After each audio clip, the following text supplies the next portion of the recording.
Pada mulanya, nalar publik digiring dengan narasi penegakan protokol pandemi melalui pemeriksaan pendahuluan terhadap Gubernur DKI Jakarta dan sejumlah pihak tentang adanya penyelidikan perkara pelanggaran protokol kesehatan berdasarkan pasal 93 Junto 9 Undang-Undang Nomor 6 Tahun 2018 tentang kekarantinaan kesehatan. Memang benar, dalam perkara ini sudah ada pasal 216 KUHP tentang melawan petugas atau pejabat. Namun hal itu konteksnya tetap dalam koridor penegakan protokol pandemi. Namun pada saat pemanggilan HRS dan sejumlah pihak dari FPI, secara ajaib dalam penyelidikan muncul pasal 160 KUHP tentang penghasutan. Pasal ini tak ada dalam proses penyelidikan dan tak ada kaitannya dengan protokol kesehatan.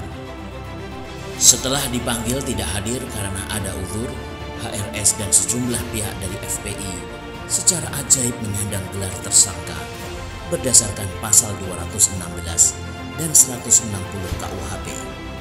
Kemungkinan penetapan tersangka ini akan ditindaklanjuti dengan penangkapan dan penahanan. Kenapa muncul pasal 160 KUHP?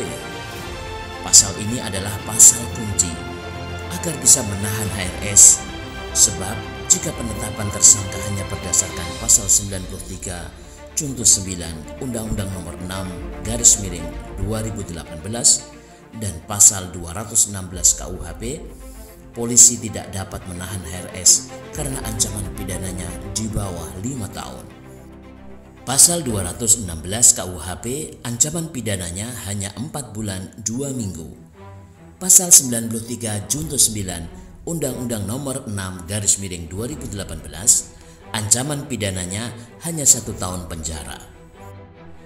Padahal menurut pasal 21 ayat 4 KUHP huruf A dikatakan bahwa penahanan hanya bisa dilakukan terhadap tindak pidana yang diancam dengan pidana penjara 5 tahun atau lebih.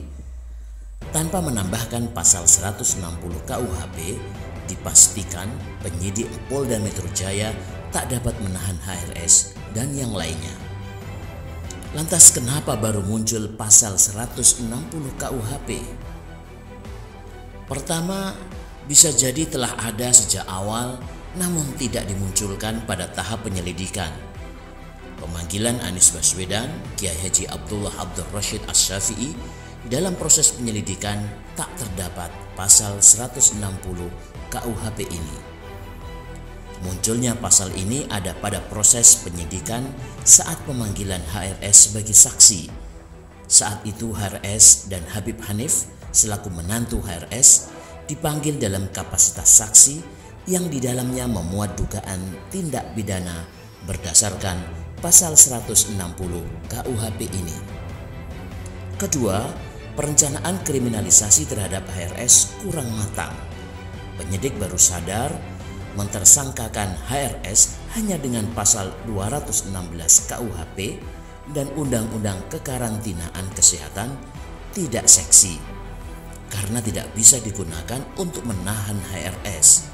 Baru saat penyidikan pasal 160 KUHP ini ditambahkan. Ketiga, pemunculan pasal 160 KUHP ini jelas tak masuk akal. Karena sejak awal yang dipersoalkan terhadap HRS itu terkait kumpul-kumpul di Petamburan, baik urusan nikah maupun maulid. Jadi munculnya pasal 160 KUHP ini patut diduga hanyalah pasal tambahan agar bisa menahan HRS. Sebab jika sejak awal pasal ini muncul, penyidik akan kehilangan legitimasi publik dalam menangani perkara.